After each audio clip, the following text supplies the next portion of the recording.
Assalamualaikum warahmatullahi wabarakatuh. Perkenalkan, nama saya Safa Kamila Putri dari Prodi Manajemen. NIM saya 2892050032.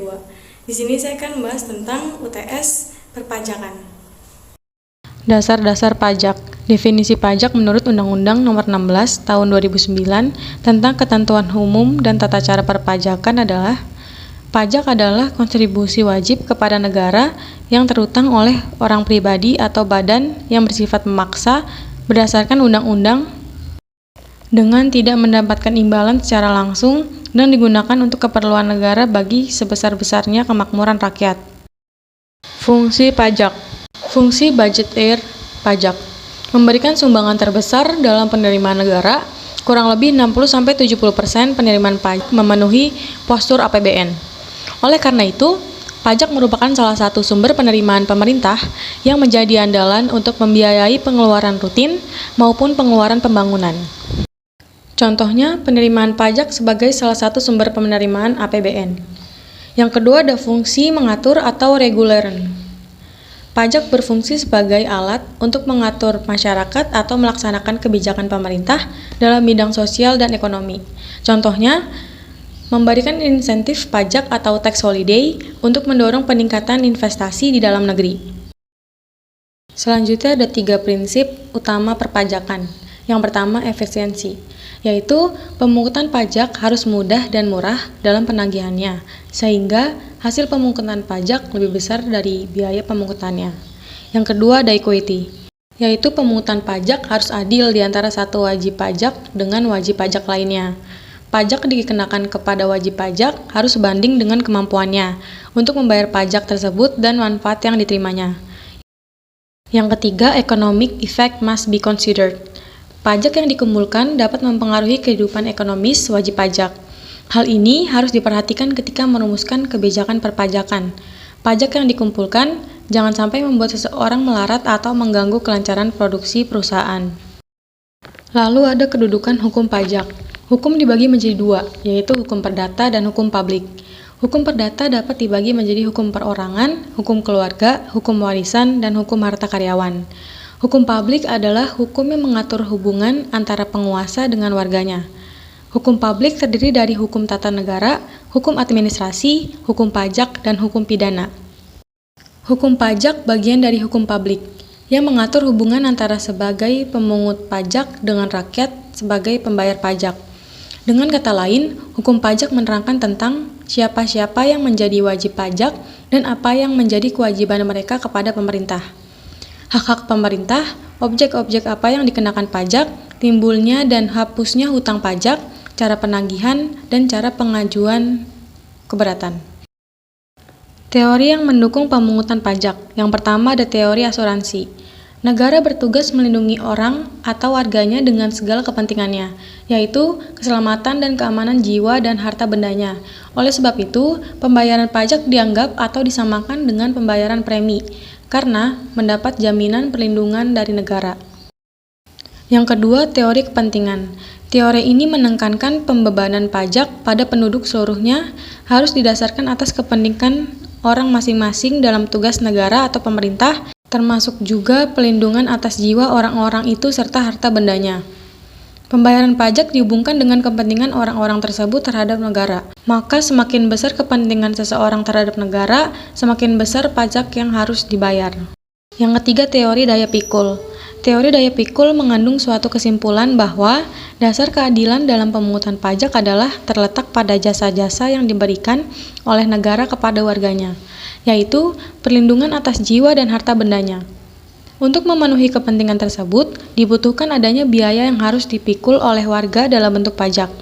Yang menjadi pokok pangkal teori ini adalah asas pajak, yaitu tekanan pajak itu haruslah sama beratnya untuk setiap orang. Yang keempat, teori bakti. Teori ini didasarkan pada paham organisasi negara yang mengajarkan bahwa negara sebagai organisasi mempunyai tugas untuk menyelenggarakan kepentingan umum.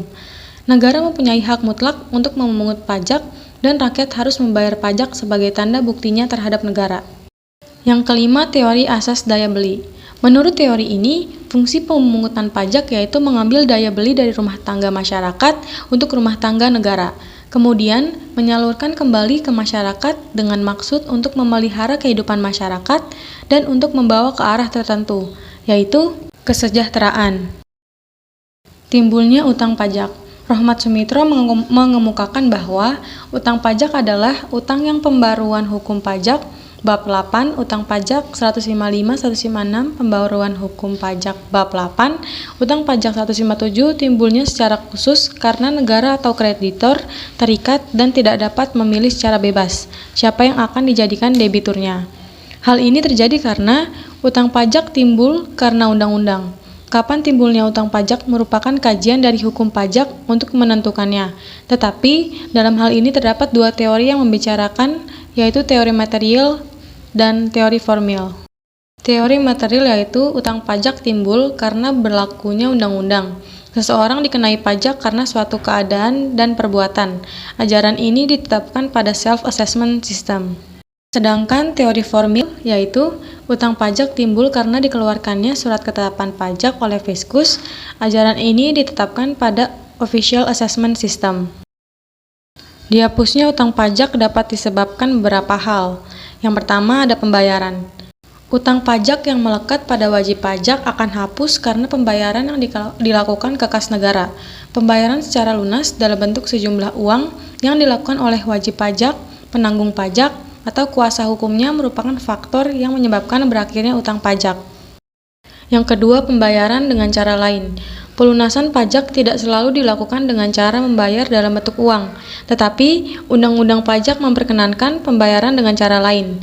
Dalam arti, pembayaran yang digunakan oleh wajib pajak bukan dalam bentuk uang, melainkan dengan cara suatu perbuatan hukum yang diperkenankan dalam hukum pajak.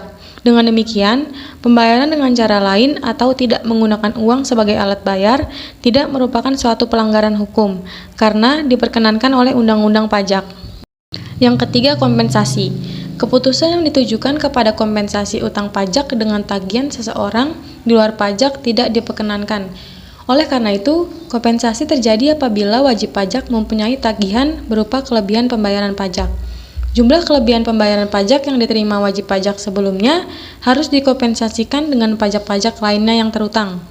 Yang keempat, daluarsa. Daluarsa diartikan sebagai daluarsa penagihan. Hak untuk melakukan penagihan pajak daluarsa setelah lampau waktu 10 tahun terhitung sejak saat terutangnya pajak atau berakhirnya masa pajak, bagian tahun pajak atau tahun pajak yang bersangkutan. Hal ini untuk memberikan kepastian hukum kapan utang pajak tidak dapat ditagih lagi. Namun, daluarsa penagihan pajak tertangguh, antara lain apabila diterbitkan surat teguran atau surat paksaan.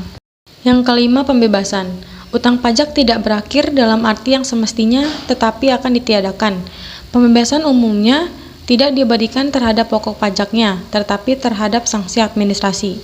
Utang pajak dapat pula berakhir karena pembebasan sebab pembebasan merupakan sarana hukum pajak untuk melepaskan tanggung jawab wajib pajak berupa membayar pajak. Yang keenam, penghapusan atau peniadaan.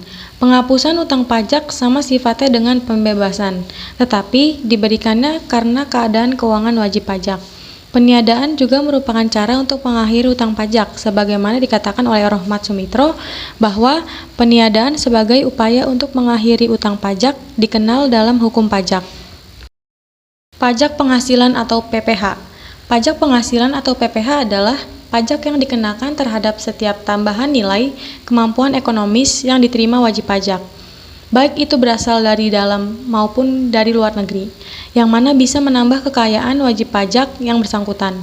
Maka, bisa dikatakan jika PPh dikenakan terhadap penghasilan yang diperoleh wajib pajak badan, dalam hal ini suatu badan usaha, di mana penghasilan yang diperoleh tersebut dihitung selama 1 tahun pajak.